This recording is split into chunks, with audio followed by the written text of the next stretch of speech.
I watched my neighbor buy a Tesla last year after landing a six-figure job.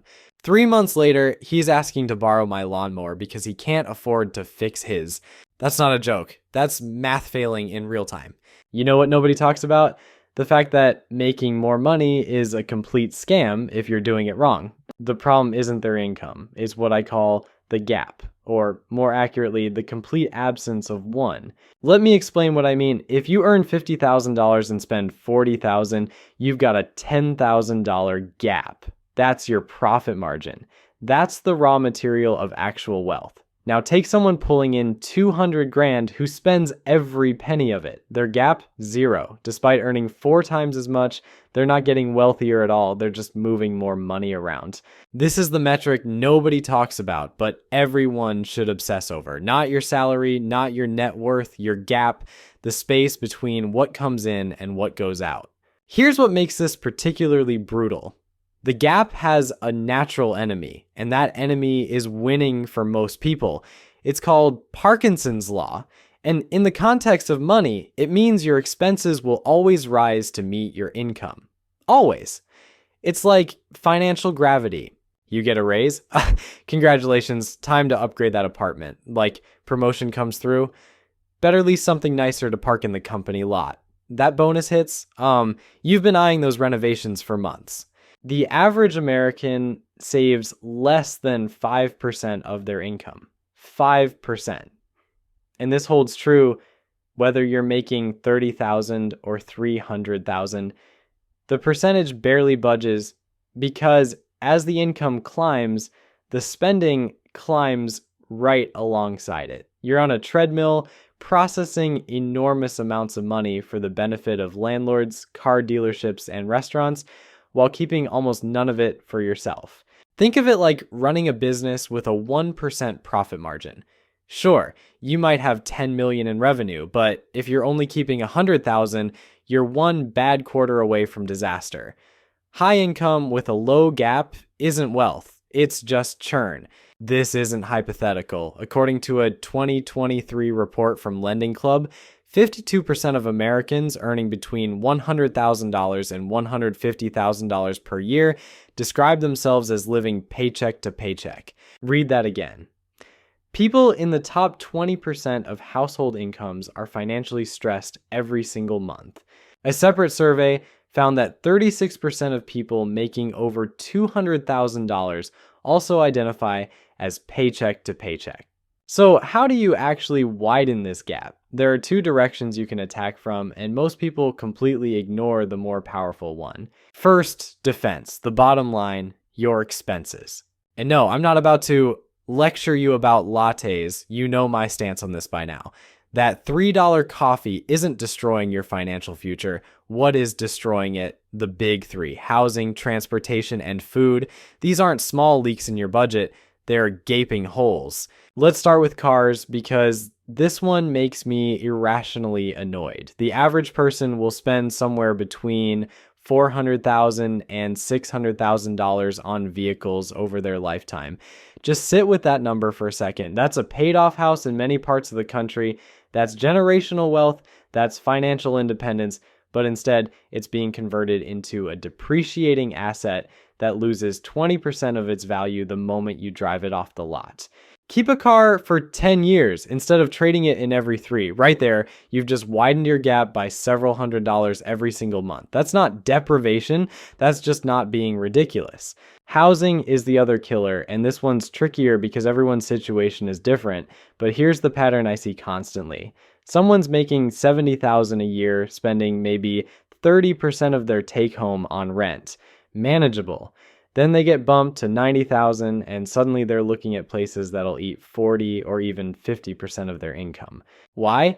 Because they can afford it technically. The bank approved them. Their friends are doing it. They deserve it after working so hard. Except now they're house poor. Their gap just got smaller despite earning more money. Like, they've got granite countertops and hardwood floors, sure. But they've also got zero flexibility and no path to actual wealth accumulation. The tactic that actually works: cap your fixed expenses and refuse to let them grow. Decide right now that even if your income doubles over the next 5 years, your housing cost stays exactly where it is. Lock it in. This feels crazy at first because we're conditioned to believe that earning more means you should live in a nicer place. But here's what actually happens. Your income goes up. Your housing stays flat, and suddenly that gap starts opening up like a canyon. Food is the third piece, and I'm not talking about groceries. I'm talking about the $600 to $900 a month the average household drops on restaurants and takeout. Again, I'm not suggesting you eat ramen every night, but maybe the difference between cooking at home 4 nights a week versus 2 nights a week is an extra $3,000 in your gap annually. Defense is important. Controlling expenses keeps the bottom from rising, but here's what most people miss entirely. The real power comes from offense, from the top line, from widening the gap by earning more while living like you didn't. This is what I call the invisible raise strategy, and it's absurdly effective if you can actually pull it off. The concept is simple. The execution requires discipline that most people just don't have. When you get a raise, a bonus, or income from a side project, 100% of that new money goes straight into investments or savings. It never touches your checking account. It never becomes part of your lifestyle. It's invisible to your day-to-day spending. You continue living exactly how you were living before. Same apartment, same car, same habits, but your profit margin just exploded because all that new income is pure gap. The psychology behind this is what makes it so powerful. Lifestyle creep happens because we let new money flow through our existing spending patterns, we upgrade things, we get comfortable with a new baseline, and once that baseline rises, it almost never comes back down. But if that money never enters your lifestyle in the first place, there's nothing to creep. You're already used to living on your current income. It's not a sacrifice to continue doing what you're already doing. Meanwhile, your gap is growing at a rate that would be impossible through expense cutting alone. Let me give you an example of how this plays out in reality. Say you're making $60,000 a year. After taxes, you're taking home maybe $48,000. You're spending $42,000 annually on your lifestyle. Your gap is $6,000. That's a 10% profit margin on your life, which honestly isn't terrible compared to the average person's 6%. But it's not enough to build serious wealth quickly. Now you hustle, you pick up freelance work on weekends, you negotiate a promotion, whatever it takes. Your income jumps to $75,000 annually. Post-tax, that's about $58,000 in your pocket. That's $10,000 more than before. Here's where everything hinges on one decision. Do you let that $10,000 flow into your lifestyle, or do you capture it entirely in your gap? Most people fail this test spectacularly. They see that extra $10,000 as permission to finally upgrade their apartment, permission to lease a nicer car because they've earned it, permission to eat out more often because cooking is exhausting and they deserve some convenience. Within 6 months, their spending has climbed from $42,000 to $51,000. Their gap went from $6,000 to $7,000. I know sure, it grew. But they just increased their income by 25% and only increased their gap by 16%. They're winning, technically, but they're leaving massive amounts of wealth accumulation on the table. This brings us to the most dangerous psychological trap in the entire gap equation. It's called the reward fallacy. The reward fallacy says that because you have been good with money, because you have been disciplined, you deserve to reward yourself. You have been driving the old car, you have been meal prepping, and your brain starts whispering, you've earned this, just this once, so you buy the thing. The watch, the couch, the trip. You probably can't afford it, but that one purchase resets your psychological baseline. You made a Trojan horse purchase that smuggled in a new identity, and that identity has expensive tastes. The person who executes the invisible raise strategy makes that same jump from $60,000 to $75,000. Their spending stays locked at $42,000. Their gap explodes from $6,000 to $16,000. They've nearly tripled their wealth building capacity while their quality of life remained identical. Same apartment, same car, same restaurants, but their financial trajectory just bent upward at an angle that will compound into millions of dollars over a couple decades. This strategy works for any income increase, by the way. Doesn't matter if it's a $3,000 raise or a $30,000 windfall from selling something. The principle holds: new money never enters your lifestyle. It goes straight to investments, where it starts working for you instead of evaporating into upgraded subscriptions and nicer stuff. Now let's talk about what actually happens with that gap once you start building it, because this is where the magic really accelerates beyond what seems possible when you're just getting started. Your gap isn't meant to sit idle. It's not for building a bigger emergency fund once you've got 6 months covered. It's not for piling up in a savings account earning 1% interest. The gap must be deployed into assets that generate returns. For most people, this means index funds, real estate, or starting a business. The specific vehicle matters less than the principle. You're taking your gap and converting it into something that produces income without requiring your time. This is where the feedback loop begins. Let's say you're consistently generating a $15,000 annual gap. You invest it. Assuming an 8% average return, that $15,000 produces $1,200 the first year without you doing anything. That $1,200 gets added back to your total income, which means next year your gap isn't just the $15,000 you're contributing, it's $15,000 plus that $1,200 in investment returns. Year 3, your investments have grown to $32,000, generating $2,600 annually. Your gap is now $15,000 plus $2,600. See what's happening? The gap starts feeding itself. The wealth machine becomes self-sustaining. And this is just the beginning. Give this another decade of consistent execution, and your investment income alone could be generating more than your gap was in the early years. You're earning money in your sleep because you were disciplined enough to capture and deploy your gap instead of letting it leak into lifestyle upgrades. There's a mathematical concept here that most people never grasp until it's too late. Your freedom number, the amount of money you need to never work again, assuming you maintain your current lifestyle. This number is directly determined by your gap, not your income.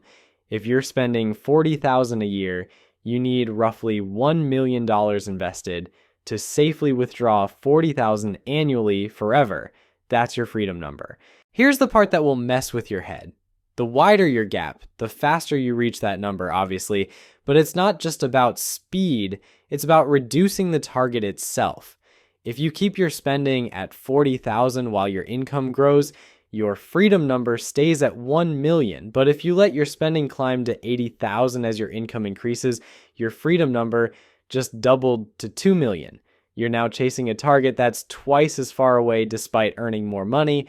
This is why high income earners often retire later than moderate income earners who mastered the gap. The doctor making $300,000 who spends $280,000 needs $7 million to retire. The teacher making $60,000 who spends $35,000 needs $875,000. Who do you think hits their number first? The teacher. Almost every time, because they've been running a tight profit margin for years while the doctor was busy looking wealthy. Every dollar you add to your gap is buying you freedom.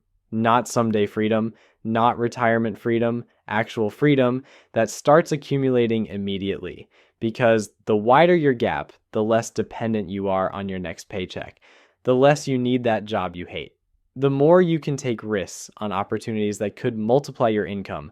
The gap is leverage. It's options. It's the difference between being trapped by your lifestyle and designing your life around what actually matters to you.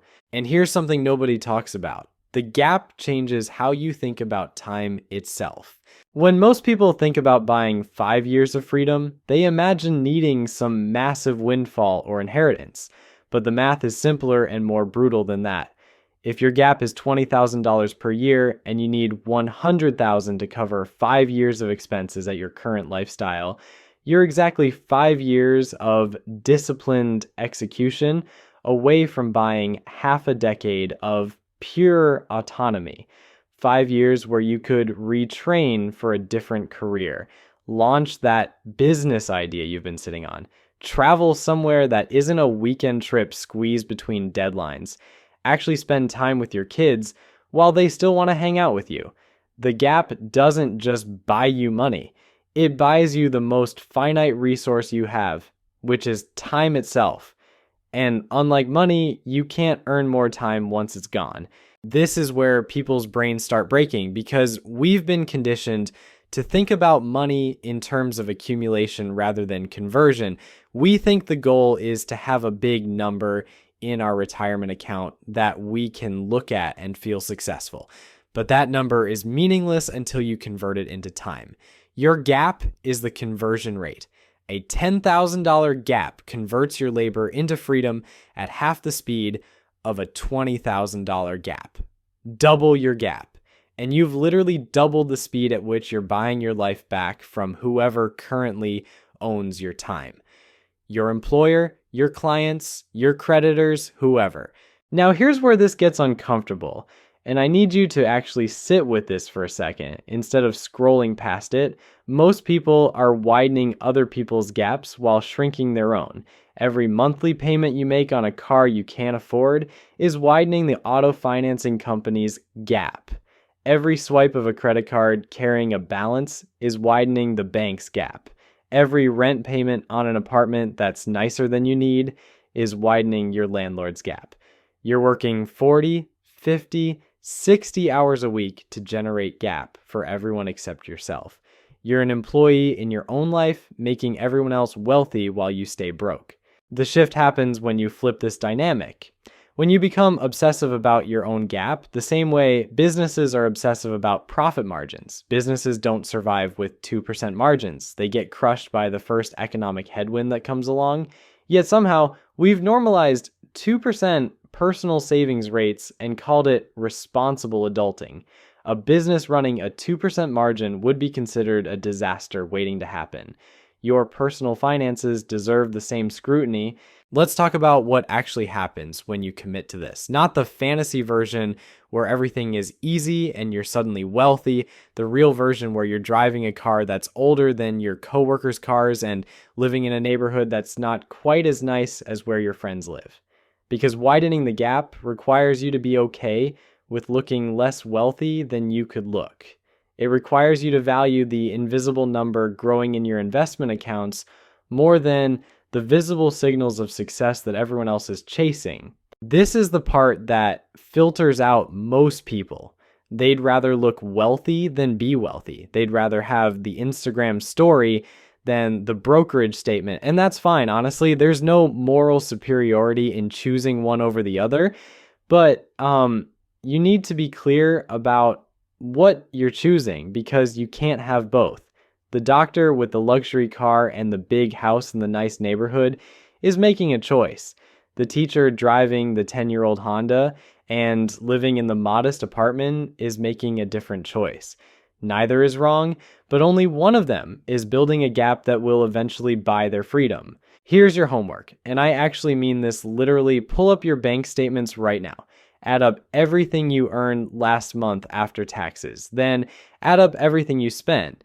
The difference is your gap. Write that number down.